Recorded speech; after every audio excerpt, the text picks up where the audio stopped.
فَلَعَلَّكَ تَارِكٌ بَعْضَ مَا يُوحَىٰ إِلَيْكَ وَضَائِقٌ بِهِ صَدْرُكَ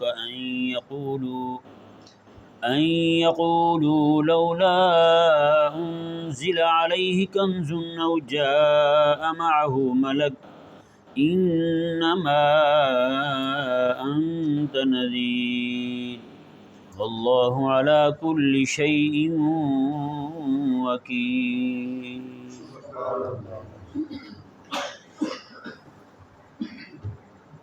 اس آیہ مبارکہ کے متعلق جیسا کہ کل کچھ گفتگو ہوئی تھی اور بات ہم یہ کر رہے تھے کہ مساجد میں دین حق بیان کرنے سے لوگوں نے منع کر رکھا ہے، جی وہ چاہے اہل محلہ ہوں یا انتظامیہ ہوں یا جو بھی ہوں آنے جانے والے، ان کو دین حق سے بڑا مسئلہ بنتا ہے۔ تو یہ کوئی ریت آج کی نئی نہیں ہے، یہ کریم آقا صلی اللہ علیہ وآلہ وسلم کے زمانہ مبارکہ سے ہے۔ کریم آقا صلی اللہ علیہ وآلہ وسلم نے جب دعوت حق کا کام شروع کیا تو آپ نے بھی اللہ تبارک و تعالیٰ کے گھر کعبۃ اللہ سے شروع فرمایا، ہاں جی، کعبۃ اللہ سے آقا علیہ السلام نے دعوت حق کا، دین متین کی تبلیغ کا اور دعوت توحید کا کام شروع فرمایا۔ تو جس طرح میرے آقا صلی اللہ علیہ وآلہ وسلم کو اس وقت مشکلات درپیش تھیں، کریم آقا صلی اللہ علیہ وآلہ وسلم کو آئے دن کوئی نہ کوئی تکلیف پہنچاتے رہتے تھے، تو لیکن آقا علیہ السلام نے ایک دن بھی دین حق کو بیان کرنے سے خاموشی اختیار نہیں کی، ٹھیک ہے نا جی۔ تو آج کل کے جو مساجد میں داعیان ہیں ان کے لیے بھی ضروری ہے کہ وہ بھی لوگوں کا منہ دیکھ کر دین بیان نہ کریں۔ کسی کا منہ دیکھ کر دین بیان کرنا نا، کسی کو خوش کرنے کے لیے دین بیان کرنا یا کسی کے ڈر سے دین بیان نہ کرنا، یہ چیزیں جو ہیں یہ بھی ایک طرح سے شرک میں آتی ہیں۔ کس میں آتی ہیں؟ کسی اور کی دین رب کا ہے، کسی اور کو خوش کرنے میں لگا ہوا ہے۔ دین رب کا ہے، بیان کرتے ہوئے ڈر کسی اور کا لگا ہوا ہے، یعنی کسی اور کے ڈر سے اللہ کا دین بیان نہ کرے، ہیں جی۔ جیسے کسی کو دکھانے کے لیے عبادت کرنا یہ ریا ہے، اسی طرح کر کے کسی کو دکھانے کے لیے کہ کہیں یہ ریا نہ ہو جائے عبادت تھوڑی کر دینا، یہ بھی ریا ہے۔ نہیں سمجھ آیا مسئلہ؟ کسی کو یہ بتانے کے لیے، یہ دکھانے کے لیے یار یہ بندہ ریا سے بچ رہا ہے، یہ دکھانے کے لیے، یہ بھی ریا ہے، سمجھ آیا نا؟ اسی طرح کر کے دعوت توحید، دین حق کی تبلیغ جو ہے، جس طرح کسی اور کو خوش کرنے کے لیے بیان کرنا، کسی بندے کو راضی کرنے کے لیے کوئی بات کرنا جو ہے یہ درست نہیں ہے۔ اسی طرح کر کے دین حق کو کسی اور کے ڈر سے بیان نہ کرنا یہ بھی درست نہیں ہے۔ میرے آقا صلی اللہ علیہ وآلہ وسلم کو دیکھیں، یہاں تو پھر بھی کوئی بندہ دین حق کی بات کرے، کوئی 10 بندے مخالف ہو جائیں گے، 1-2 بندے تو ساتھ کھڑے ہو ہی جائیں گے، لیکن وہاں پہ پورا مکہ ایک جانب ہے، ایک اکیلے آقا علیہ السلام ایک جانب ہے، جی۔ ایک باطنی قوت ہے، وہ میرے اللہ تبارک و تعالیٰ کی ذات ہے، اس کی مدد ساتھ ہے۔ اللہ تبارک و تعالیٰ کے علاوہ اور کون ہے آقا علیہ السلام کے ساتھ کھڑا ہو بتائیں؟ لیکن آقا علیہ السلام نے ایسے ماحول میں شرک اور کفر کے گڑھ میں کھڑے ہو کر، جہاں پہ پوری دنیا میں ایسی جگہ پہ کہیں بھی اتنے بت جمع نہیں تھے جتنے مکہ مکرمہ میں جمع تھے، یعنی مکہ مکرمہ جو ہے نا سارے مشرکین کا اس وقت کا شرک کا بھی قبلہ کہلاتا تھا، بتائیں؟ ان کو سردار کہتے تھے باقی دنیا کے لوگ، مشرکین جو ہیں۔ تو جب بات یہاں تک پہنچ جائے اور پھر یعنی کہ مشرکین کے گڑھ میں کھڑے ہو کر پھر الا اللہ کا نعرہ لگانا کو آسان تھوڑی ہے، اللہ اکبر کبیرہ۔ تو کریم آقا صلی اللہ علیہ وآلہ وسلم نے بغیر کسی ساتھی کے، بغیر کسی ظاہری امداد کے، بغیر کسی ظاہری معاون کے آقا علیہ السلام نے کھڑے ہو کر الا اللہ کا نعرہ لگایا، اور پوری دنیا کے مشرکین جو ہیں وہ جتنے بھی لوگ تھے وہ سارے کے سارے آقا علیہ السلام کے دشمن بنتے گئے۔ پھر یہ دعوت کی جد و جہد تھی، اس کا یہ ثمرہ تھا کہ اللہ تبارک و تعالیٰ نے یہ پھل عطا فرمایا کہ وہی مکہ مکرمہ جو ہے پھر یہ اسلام کا ایسا قلعہ بنا۔ میرے آقا علیہ السلام نے فرمایا قیامت تک اب مکہ مکرمہ میں میرے اللہ کے علاوہ کسی اور کی عبادت، یہاں صرف اللہ کی عبادت، بتائیں؟ ایسی جد و جہد فرمائی میرے آقا علیہ السلام نے، ایسی محنت فرمائی، اسی محنت کا یہ ثمرہ ہے، اسی جد و جہد کا یہ نتیجہ ہے کہ آقا علیہ السلام نے فرمایا کہ اب یہاں پر میں پورے جزیرے عرب میں، حضور فرماتے ہیں جزیرے عرب میں فرمایا کہ اب 2 دن اکٹھے نہیں رہ سکیں گے، صرف ایک میرا ہی دین ہوگا جو میں لے کر آیا ہوں، اللہ اکبر کبیرہ۔ اب یہ آیت مبارکہ پہ ذرا غور کرتے ہیں۔ اللہ تبارک و تعالیٰ نے ارشاد فرمایا کہ شاید کہ آپ بعد ما یوحا کو چھوڑ دیں، ودائکم بھی صدروں کا، کہ آپ کا دل جو ہے وہ تنگ ہو رہا ہے، بہی اس کی وجہ سے۔ کس کی وجہ سے؟ یہ ہی ضمیر کا مرجع جو ہے نا، یہ ہے ما بعد ما یوحا، کہ یعنی دعوت توحید جو آقا علیہ السلام دیتے ہیں، جب دعوت توحید حضور بیان کرتے ہیں تو شرک کی تردید ہوتی ہے، تو مشرکین کو تکلیف ہوتی ہے، جب مشرکین کو تکلیف ہوتی ہے تو اسی تکلیف کا مداوع کرنے کے لیے آقا علیہ السلام کو تکلیف دیتے ہیں۔ تو اللہ تبارک و تعالی نے آقا علیہ السلام کو ارشاد فرمایا کہ حبیب پیارے، شاید کہ آپ چھوڑ دیں بعد ما یوحا کو، کہ بعد وحی جو ہے اس کو ترک کر دیا جائے۔ یہ چھوڑنا نہیں تھا آقا علیہ السلام نے، صرف پیش کی تاکید کی جا رہی ہے آقا علیہ السلام کو، اور اس تاکید سے مشرکین کو مایوس کیا جا رہا ہے، جو یہ امید لگائے بیٹھے تھے کہ ممکن ہے کہ یہ والی شک جو ہے نا اپنے دین میں سے یہ چھوڑ دیں، سختی والی بات ترک کر دیں، کہ ہمارے جو معبودین ہیں، یعنی کہ ان کے جو معبود تھے، ان کی تردید چھوڑ دیں، ان کی تضمیم چھوڑ دیں، ان کی جناب وہ مذمت چھوڑ دیں۔ اللہ اکبر کبیرہ۔ اللہ تبارک و تعالیٰ نے یہ پہلے ہی آقا علیہ السلام کو فرما کر کے ان کو مایوس کر دیا، فرمایا ایسا کبھی بھی نہیں ہوگا کہ میرے حبیب کریم صلی اللہ علیہ وآلہ وسلم جو ہیں یہ دعوت توحید کا کام چھوڑیں، یہ نہیں ہوگا، مایوس ہو جاؤ اس معاملے میں۔ اللہ اکبر کبیرہ۔ اللہ تبارک و تعالیٰ نے ارشاد فرمایا، اب دیکھیں جی، یہ بھی جو ہے نا، یہ ہی ضمیر کا مرجع ہم نے ٹھہرایا بعد ما یوحا کو، تو معنی اس کا یہ بنا ہے کہ فرمایا کہ حبیب پیارے کہ شاید کہ آپ کا دل تنگ ہو کہ آپ کی طرف بعد ما یوحا وحی کی جاتی ہے، یعنی دعوت توحید جو آپ کی طرف آ رہی ہے، آپ ان کو سناتے ہیں تو پھر تکلیف ہوتی ہے آپ کو، تو فرمایا کہ شاید کہ آپ اس کو چھوڑیں، شاید کہ آپ اس کو چھوڑیں۔ یہ ذہن میں رہے، یہ ہی ضمیر کا مرجع ہم نے بعد ما یوحا کو ٹھہرا کے پھر ہم نے یہ ترجمہ کیا ہے۔ اب ہم بہی ضمیر کا جو مرجع ہے، بہی ضمیر جو ہے، یہ ضمیر مجرور متصل جو ہے بحرف جر، اس ضمیر کو ہم مبہم ٹھہرائیں گے، اس کو کسی کا مصداق قرار نہیں دیں گے کہ اس کا مرجع کیا ہے، اس سے ہم قطع تعلقی کر کے، بالکل یعنی کہ صرف نظر کر کے، قطع تعلق نہیں، صرف نظر کر کے ہی ضمیر کو ہم ٹھہرائیں گے مبہم۔ اب ہم اگلا جو مضمون ہے نا اس کو اس کا بیان قرار دیں گے۔ اگلا مضمون کیا ہے؟ ان یقولوا لولا انزل علیہ کنز او جاء معہ ملک۔ ہی ضمیر جو ہے اس کو مبہم قرار دے کر ان یقولوا لولا انزل علیہ کنز او جاء معہ ملک تک اتنا جو ہے ہم اس کو اس کا بیان قرار دیں گے۔ اب دونوں صورتوں میں معنی میں آپ کے سامنے کرتا ہوں، پھر دونوں کا فرق آپ کے سامنے رکھتا ہوں۔ اب ہی ضمیر کا مرجع بعد ما یوحا کو قرار دے کے پھر ترجمہ سنو ذرا۔ اللہ تعالیٰ نے فرمایا کہ حبیب پیارے، شاید کہ آپ چھوڑنے والے ہیں وحی کی جانے والی چیزوں میں سے بعض کو، ودائکم بھی صدروں کا، کہ اس بعض وحی کی وجہ سے آپ کے دل کو تکلیف ہوتی ہے، آپ کے دل کو تکلیف ہوتی ہے۔ جب آپ دعوت توحید ان کو دیتے ہیں تو یہ آپ کو تکلیف دیتے ہیں، تو اس تکلیف کی وجہ سے شاید آپ کے دل میں یہ بات آئے کہ اس معاملے میں تھوڑی نرمی کر لی جائے۔ دعوت توحید جس طرح کر کے دلائل قاہرہ کے ذریعے ان کے خرمن شرک پر رات دن بجلیاں گرائی جا رہی ہیں، تو اس میں تھوڑی نرمی کر دی جائے، ذرا نرم لہجے میں ان کو جو ہے نا وہ تبلیغ کر دی جائے۔ فرمایا اللہ تبارک و تعالیٰ نے فرمایا کہ شاید کہ آپ اس وجہ سے دل کو آپ کی تکلیف ہوتی ہے تو آپ بعض وحی کو چھوڑنے والے ہیں۔ اللہ اکبر کبیرہ۔ یہ معنی ہو گیا جی ہی ضمیر کا مرجع بعد ما یوحا کو قرار دے کر اب ہی ضمیر کو رکھتے ہیں ہم مبہم، اور اگلے مضمون کو ہم دیتے ہیں اس کا بیان قرار۔ اللہ تبارک و تعالیٰ نے فرمایا، اب اس کا ترجمہ دیکھیں جی۔ اللہ تبارک و تعالیٰ نے ارشاد فرمایا، ودائکم بھی صدروں کا ان یقولوا لولا انزل علیہ کنز او جاء معہ ملک۔ یہ پہلے اس کا آیت مبارکہ کا ترجمہ دیکھ لیں۔ اللہ تعالیٰ نے فرمایا کہ مشرکین کہتے ہیں آقا علیہ السلام کو کہ ان پر کوئی خزانہ کیوں نہیں اترتا، لولا انزل علیہ کنز، ان پر کوئی خزانہ کیوں نہیں آتا، او جاء معہ ملک، یا ان پر کوئی فرشتہ کیوں نہیں آ جاتا، فرشتہ آ جائے۔ خزانے کو انہوں نے کیوں کہا تھا؟ یہ بھی ایک نفسیاتی مسئلہ ہے۔ یہ وہ بات ہے جو آج میں اور آپ دیکھ رہے ہیں، پوری دنیا میں تحریکیں، تنظیمیں، جماعتیں، لشکر جو ہیں وہ سارے اسی خزانے سے ہی اوپر آتے ہیں۔ جس کے پاس جتنا پیسہ ہوگا اس کی جماعت اتنی آگے ہوگی۔ آپ دیکھتے ہی ہیں، یعنی باقی سب کو چھوڑیں، آپ الیکشنوں کو دیکھ لیں، جس کے پاس پیسہ ہوگا وہی جیت جائے گا۔ باقی یہاں پہ اس چیز سے نہیں جیتتے جو عوام کے ذہن میں ہے، جناب ووٹوں سے جیت رہے ہیں، ووٹوں سے بن رہے ہیں، یہ کسی اور شے سے بنتے ہیں۔ یہ چمک دمک جو ہے نا یہی آگے لے کے جاتی ہے لوگوں کو۔ بہت سارے لوگ ہیں جن سے آپ اکیلے میں تنہائی میں پوچھیں، ہاں جی آپ نے کتنے پیسے لیے تھے ووٹوں میں، تو وہ کہیں گے 10,000 فی بندہ، 20,000 فی بندہ، اور اس طرح کر کے کہ نظام ہوتا ہے، باقاعدہ پیسے چلتے ہیں۔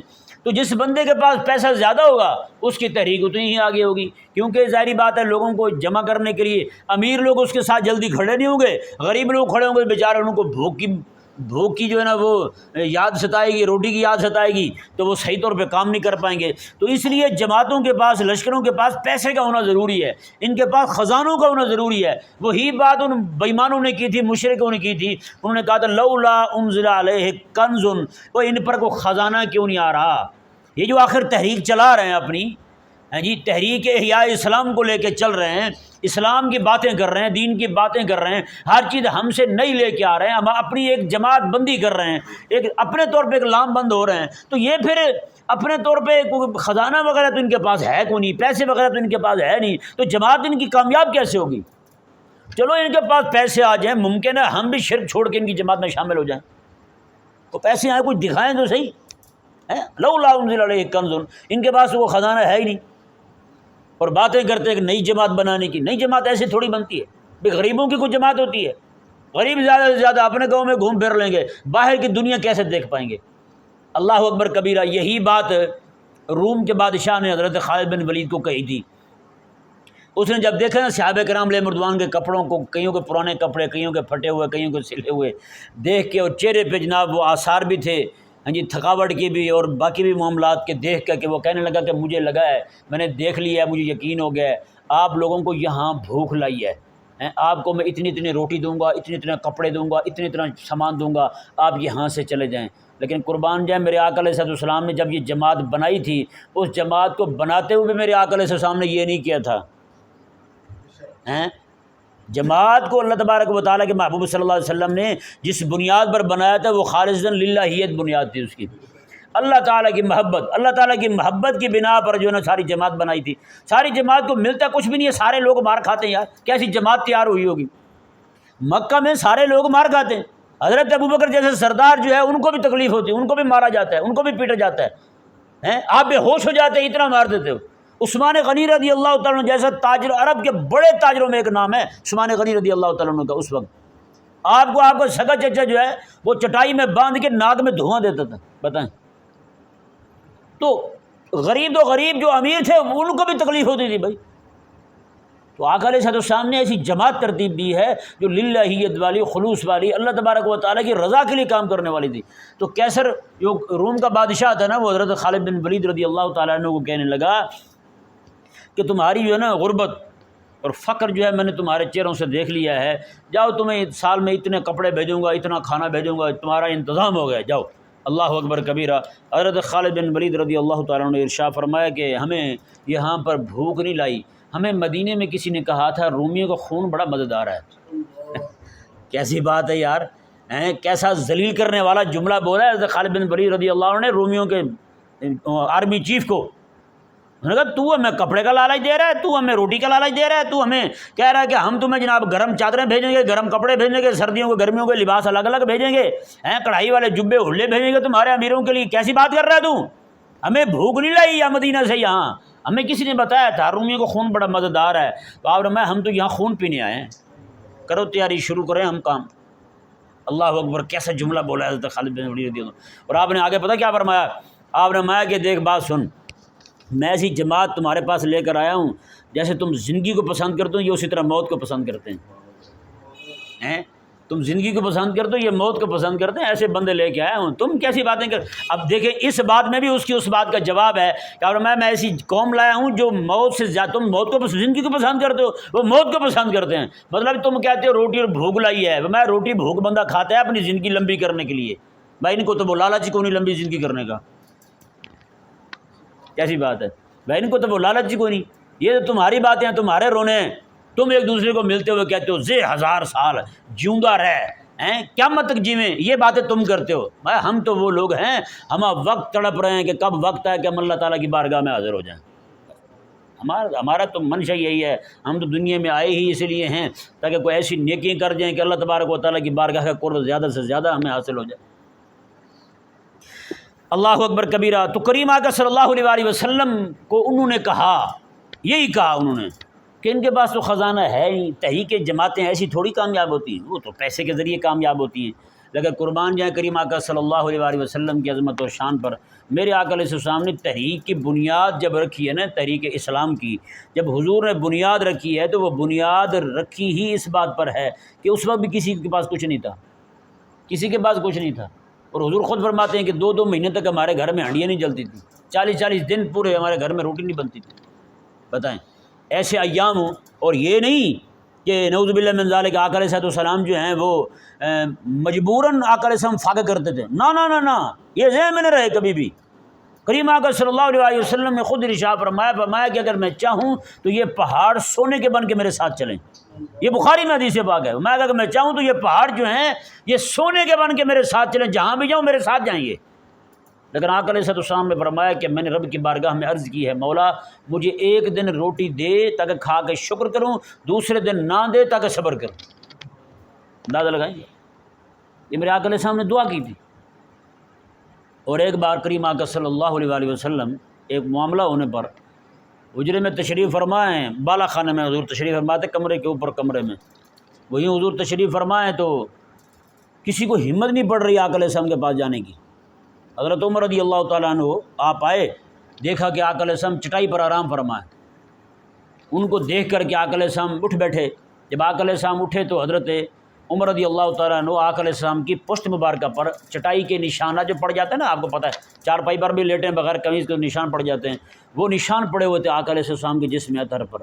ہمارا جسم کیا ہے یار، جسم میرے آقا علیہ السلام کا تھا۔ حضور کے صحابہ فرماتے ہیں آقا علیہ السلام یہ خندق کی کھدائی میں آقا علیہ السلام خود مٹی اٹھا رہے تھے، اور ہم نے دیکھا آقا علیہ السلام کا جسم مبارکہ چاندی کی طرح چمک رہا تھا، حضور کا جسم چاندی والا تھا۔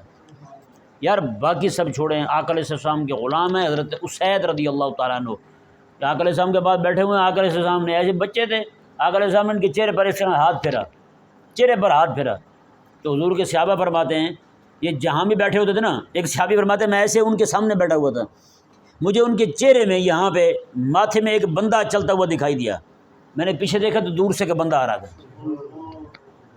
آپ سوچ سکتے ہیں کیا چمک ہوگی یار، جن کے چہرے پہ حضور ہاتھ پھیر دیں، اس کے چہرے کی چمک اتنی ہے کہ چہرہ مثل آئینہ ہو جاتا ہے، دور سے آتا بندہ دکھائی دیتا ہے۔ اللہ اکبر۔ آقا علیہ السلام کے صحابہ فرماتے ہیں کہ آقا علیہ السلام جب حضور مسکراتے تھے نا، اتنا نور نکلتا تھا آقا علیہ السلام کے منہ مبارکہ سے، یتلألأ الجدر، فرماتے ہیں کہ دیواریں جو ہے نا وہ چمک پڑتی تھی، دیواریں چمک پڑتی تھی۔ اور ایک تو راوی حدیث یوں فرماتے ہیں، کہتے ہیں دیوار جب چمکتی تھی نا آقا علیہ السلام کے چہرے کی رونق سے بھی، چہرے کے نور سے بھی، تو کہتے ہیں آنے والا بندہ جو ہے نا اس کو اپنا عکس جو ہے نا وہ دیوار میں نظر آ جاتا تھا آقا علیہ السلام کی چمک کی وجہ سے۔ کتنے سونے حبیب ہوں گے یار ہیں۔ یہ ہمارا آپ کا جو ہے نا وہ زمین پر لیٹنا، ہم تو کھڈے میں کیا، ہم تو پتھروں پر لیٹ رہے ہیں، ہمیں کیا مسئلہ یار، لیکن آقا علیہ السلام کا وہ جسم اطہر ہیں۔ حضور کے صحابی فرماتے ہیں جب آقا علیہ السلام مدینے میں تشریف لائے ہیں تو میں نے بچے کسی جنگ سے واپس آئے، کہتے ہیں میں نے بھاگ کے آقا علیہ السلام کا ہاتھ پکڑ لیا، کہتے ہیں اللہ اکبر، کہتے ہیں وہ نرم اتنا تھا ریشم بھی اتنا نرم نہیں ہوتا، اور کہتے ہیں آقا علیہ السلام کا ہاتھ مبارکہ جو ہے وہ خوشبو اتنی تھی، ایسے لگتا تھا جیسے آقا علیہ السلام نے ابھی کسی عطار کی صندوقڑی سے ہاتھ باہر نکالا ہو، اتنا خوشبودار۔ اور پتہ کیا مدینے کے صحابہ بچے کیا کرتے تھے، سویرے سویرے جاتے تھے آقا علیہ السلام کی مسجد میں، آقا علیہ السلام نماز پڑھ کے باہر نکلتے نا تو صحابہ کرام علیہ رضوان کے بچے جو ہے نا اپنے برتن لے کے پانی کے مسجد میں پہنچ جاتے تھے، مسلم میں حدیث پاک ہے، برتن لے کے نا اپنے مسجد میں پہنچ جاتے تھے۔ حضور کے صحابہ فرماتے ہیں موسم گرمی کا ہو یا سردی کا ہو، کبھی حضور نے بچوں کو نہ آنے کی، پانی ٹھنڈا ہوتا گرم ہوتا، کبھی آقا علیہ السلام نے یہ نہیں فرمایا کہ یار موسم تو دیکھ لو کیا کرتے ہو۔ اللہ اکبر۔ بچے پانی لے آتے تھے کہ یا رسول اللہ اس میں اپنا ہاتھ ڈبو دیں، سارا دن ہم نے یہی پانی پینے، اندازہ لگا۔ تو آقا علیہ السلام اپنے ہاتھ مبارکہ ڈبو دیتے تھے۔ حضور کے صحابہ فرماتے ہیں کہ بچے جو صحابہ بچے تھے نا وہ کہتے ہیں کہ آقا علیہ السلام جس صحابی کے بچے کے سر پہ ہاتھ پھیر دیتے تھے نا، کہتے ہیں پورا دن اس سے خوشبو آتی رہتی تھی، پورا دن وہ ممتاز رہتا تھا، یار یہ بچہ جس کے سر پہ حضور نے آج ہاتھ پھیرا ہے، پتہ ہے وہ حبیب کریم صلی اللہ علیہ وسلم اتنی جد و جہد فرمائیں، اتنی کوشش فرمائیں غلبہ دین کے لیے ہیں، تو خود آقا علیہ السلام خود کام کر رہے ہیں۔ نہیں سمجھ آیا مسئلہ؟ اللہ اکبر کبیرہ۔ تو آقا علیہ السلام نے جماعت کی بنیاد ہی اسی بات پہ رکھی ہے۔ میں کہ تم کیا کہتے ہو لولا انزل علیہ کنز، ان پر خزانہ کیوں نہیں آ رہا، مال کیوں نہیں آ رہا ان کے پاس؟ مال ہو تو کام بڑھے ان کا۔ پھر اللہ اکبر کبیرہ، اللہ تبارک و تعالی نے کیا ارشاد فرمایا، دیکھیں اگلی آیت مبارکہ دیکھیں، اسی آیت مبارکہ کا اگلا حصہ دیکھیں، فرمایا کہ او جاء معہ ملک، وہ کہتے تھے یا پھر فرشتہ آ جائے ان کے پاس، فرشتہ آئے ہمارے سامنے، وہ آ کر کے ہمیں کہے کہ جناب نیک کام کرو گے تو جنت ملے گی، صحیح کہہ رہے ہیں، غلط کام کرو گے جہنم جاؤ گے، یہ محمد صلی اللہ علیہ وسلم صحیح کہہ رہے ہیں، تو پھر ہم بھی مان جائیں۔ اللہ اکبر کبیرہ۔ اب یہ بات میں نے آپ کے سامنے کھول دی ہے، اب اس حصے کا پچھلے حصے کے ساتھ تعلق دیکھیں اور دونوں آیاتیں، دونوں مضمونوں کا الگ الگ ترجمہ سماعت فرمائیں۔ اللہ تبارک و تعالیٰ نے ارشاد فرمایا، حبیب پیارے بات جو آپ کی طرف واہی کیا جاتا ہے یعنی دعوت توحید، جس طرح دلائل قاہرہ کے ساتھ ہم آئے دن بیان کرتے رہتے ہیں، تو شاید کہ اس سے آپ کے دل کو تکلیف ہو اور آپ جو ہیں بعض تبلیغ، بعض دین کو، بعض مایوہا کو چھوڑ دیں۔ ایک معنی یہ ہو گیا۔ اب دوسرا معنی دیکھیں، میں کہ حبیب پیارے ہو سکتا ہے کہ آپ کے دل کو تکلیف ہو اس بات پر کہ ان یقولوا لولا انزل علیہ کنز او جاء معہ ملک، کہ یہ آپ کو کہتے ہیں کہ ان پر خزانہ کیوں نہیں آتا۔ خزانہ نہ آنے کی وجہ سے ہو سکتا ہے آپ کو حبیب تکلیف ہو، یا آپ پر فرشتہ نہیں آتا اس وجہ سے آپ کو تکلیف ہو، تو آپ کے دل میں یہ خواہش پیدا ہو جائے کہ چلو اللہ تبارک و تعالیٰ کو خزانہ ہی ہمیں دے دے، آپ کے دل میں یہ خواہش پیدا ہو جائے کہ چلو اللہ تبارک و تعالیٰ کو فرشتے بھیج دے جو آ کر کے ہماری تائید اور تصدیق کر دے، لوگوں کے سامنے ہمارے بارے میں کیا دے کہ یہ اللہ تعالیٰ کے رسول ہیں۔ نہیں سمجھ آیا مسئلہ؟ اللہ اکبر کبیرہ۔ یہ اب دونوں صورتوں میں معنی درست ہیں، معنی درست ہیں، لیکن آیا مبارکہ کا تعلق جو ہے اس حصے کا آگے پیچھے کرنے سے معنی مختلف ہو جاتا ہے۔ پہلی صورت میں معنی یہ بن رہا ہے کہ حبیب پیارے ہو سکتا ہے کہ آپ تبلیغ کے دین کے کچھ حصے کو، وحی کے کچھ حصے کو چھوڑ دیں، اس وجہ سے آپ کے دل کو تکلیف ہوتی ہے کہ ہم جو دلائل قاہرہ توحید کے معاملے میں نازل کر رہے ہیں تو وہ جیسے جیسے ہمارے دلائل میں سختی آتی جاتی ہے ویسے ان کی طرف سے سختی بڑھتی جاتی ہے، کہ ممکن ہے آپ کے دل میں یہ بات آئے کہ ہم ذرا نرمی کر دیں، ان کو اس طرح کر کے اس طور پر یعنی سختی کے ساتھ ان کی تردید نہ کریں، کہ اس وجہ سے آپ جو ہے نا آپ کے دل کو تکلیف ہوتی ہے کہ ہم کچھ جو ہے وہ توحید کی دعوت کو ترک کر دیں۔ ایک معنی یہ ہو گیا۔ دوسرا معنی یہ بن گیا کہ حبیب پیارے آپ کے دل کو تکلیف ہوتی ہے اس وجہ سے کہ وہ یہ باتیں کرتے ہیں کہ ان پر فرشتہ کیوں نہیں آتا، ان پر خزانہ کیوں نہیں نازل ہوتا۔ اللہ اکبر کبیرہ۔ اللہ تبارک و تعالیٰ نے ارشاد فرمایا، اب دیکھیں جو تحریک پیسے کی وجہ سے بنتی ہے نا، وہ تحریکیں اجڑتی بھی ویسے ہی ہیں، ہے یہ نہیں؟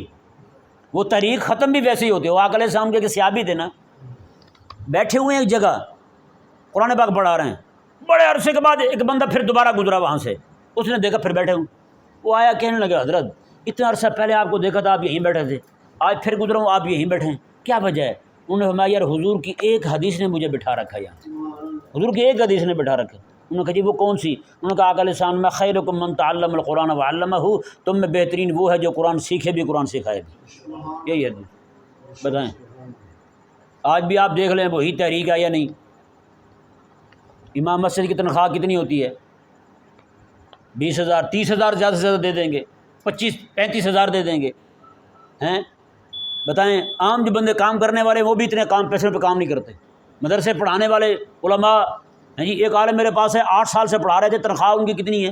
16,000 روپے، اندازہ لگے 8 سال سے پڑھا رہے ہیں اور عالم ہیں، تنخواہ 16,000۔ دیکھو ترقی بھی ہوتی ہے، کوئی ترقی کیوں نہیں۔ باقی خود وہ ایک ہمارے دوست ہیں، انہوں نے کہ ویڈیو بنائی اور مجھے بھیجی، مسجد کے متولی جو ہے نا وہ ان کے پاس آیا بیٹے کو لے کر، عصر کی نماز پڑھی اور کہنے لگا حضرت دعا کر دیں میرے بیٹے کو نوکری مل جائے۔ اب امام بیچارہ جو ہے اس کی تنخواہ آپ کو پتہ ہے کتنی ہوگی، اندازہ خود ہی لگا سکتے ہیں۔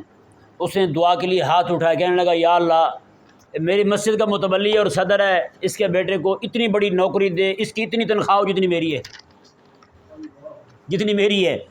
بعض یہ وہ اکھڑ نہیں پڑا صدر کے طوطے کیا اس کی طوطیاں بھی اڑ گئیں۔ وہ کہنے لگا مولوی صاحب کیا بد دعا دینے لگے ہیں؟ اس نے کہا یار یہ بد دعا کون سی ہے، جتنی میری ہے اتنی آپ کے بیٹے کے لیے مانگی ہے، میں نے اس میں بد دعا والی کون سی بات ہے؟ نہیں ہم تو بڑے حضرت ہیں، ہمارا گزارا کہاں ہوتا ہے اتنے پہ۔ انہوں نے کہا حضرت جب آپ کا نہیں ہوتا تو میرے بارے میں آپ نے کیسے گمان کر لیا کہ میرا کیسے ہو جاتا ہے؟ اندازہ لگا۔ تو یہ حال ہے۔ بہرحال اللہ تبارک و تعالیٰ کے حبیب صلی اللہ علیہ وسلم نے جس تحریک کی بنیاد رکھی نا، اللہ اکبر کبیرہ، ایک بہت بڑا فلسفی تھا. ذرا غور سے سنیے گا یہ بات، بہت بڑا فلسفی تھا. اس کا شاگرد ایک دن کہنے لگا، استاد جی آپ کو اللہ نے ایسی عقل دی ہے، ایسی فہم دی ہے، سمجھ دی ہے، اگر آپ نبوت کا دعویٰ کر دیں نا، نبی ہونے کا دعویٰ کر دیں تو پوری دنیا آپ کے سامنے عاجز آ جائے گی. ایسے ایسے علمی دلائل ہوں گے آپ کے پاس اپنی نبوت کو ثابت کرنے کے لیے. استاد خاموش ہو گیا سن کے. اس نے کہا اچھا. ایک دن نا بہت تیز بارش آ رہی تھی، سخت سردی تھی. اس نے اپنے شاگرد کو کہا، یار سن لوئے، پانی کا لوٹا لے آ، وضو کریں اور نماز پڑھیں. وہ کہنے لگا، استاد جی سخت سردی ہے، باہر تیز بارش ہے، کیسے جاؤں گا باہر ہیں؟ تو اس نے کہا چل ٹھیک ہے لیٹ جا. وہ لیٹ گیا. ابھی کو 2-4 منٹ ہی گزرے ہوں گے کہ مسجد سے اذان کی آواز آنے لگی، مسجد کی اذان کی آواز آنے لگی. تو اس نے کہا، یار یہ کس چیز کی آواز ہے؟ اس نے کہا، استاد جی اذان ہو رہی ہے. انہوں نے کہا اچھا اس کو کس نے کہہ دیا ہے؟ بارش نہیں تھی؟ انہوں نے کہا بارش تو تھی. سردی بھی؟ انہوں نے کہا سردی بھی ہے. باہر کیچڑ؟ انہوں نے کہا کیچڑ بھی ہے. انہوں نے کہا تو لوٹا پانی کا لینے نہیں گیا میرے لیے اور یہ کھڑا ہو گیا اذان دے رہا ہے، ایسا کیوں ہے؟ اس نے کہا کہ آقا علیہ السلام کی حدیث ہے.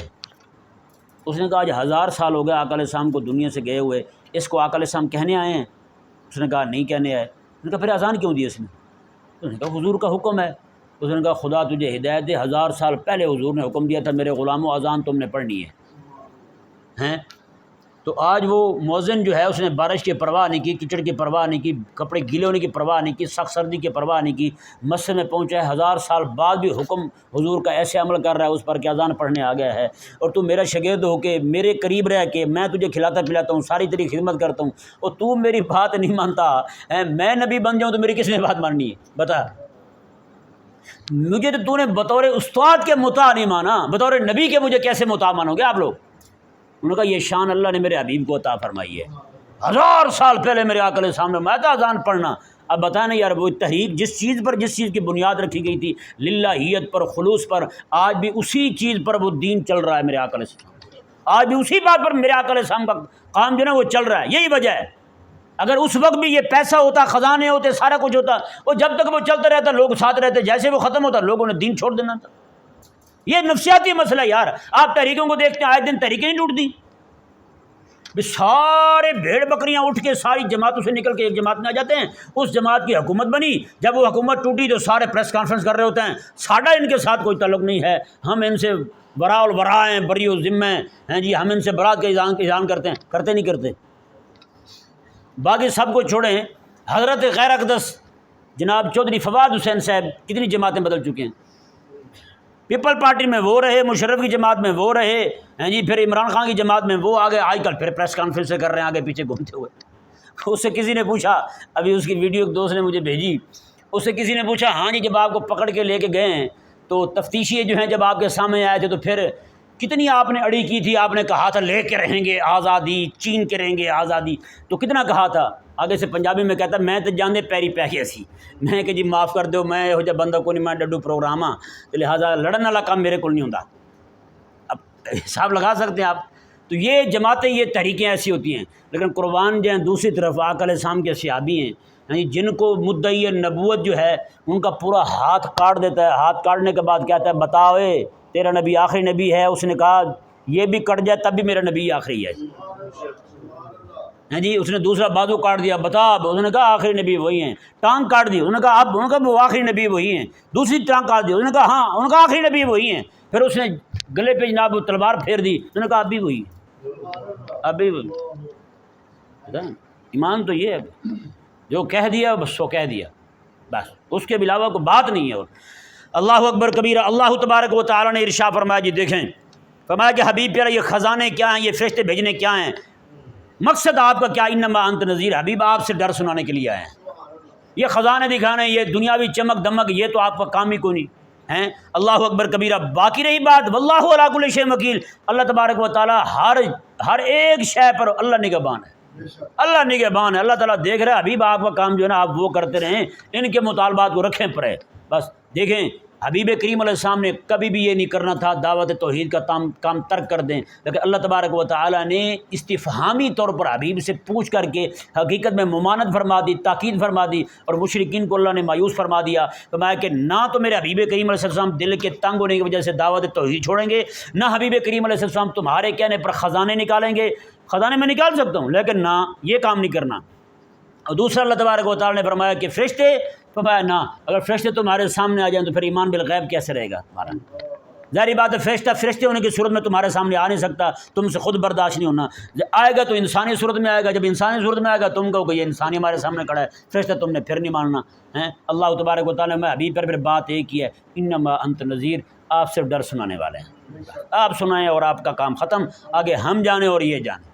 اللہ علی کل شیء وکیل، اللہ ہر ایک پر نگہبان ہے، اللہ ہر ایک پر وکیل ہے، اللہ تبارک و تعالیٰ خود دیکھ لے گا یہ ان کے ساتھ ہوتا کیا ہے۔ اللہ تعالیٰ سمجھنے کی توفیق عطا فرمائے۔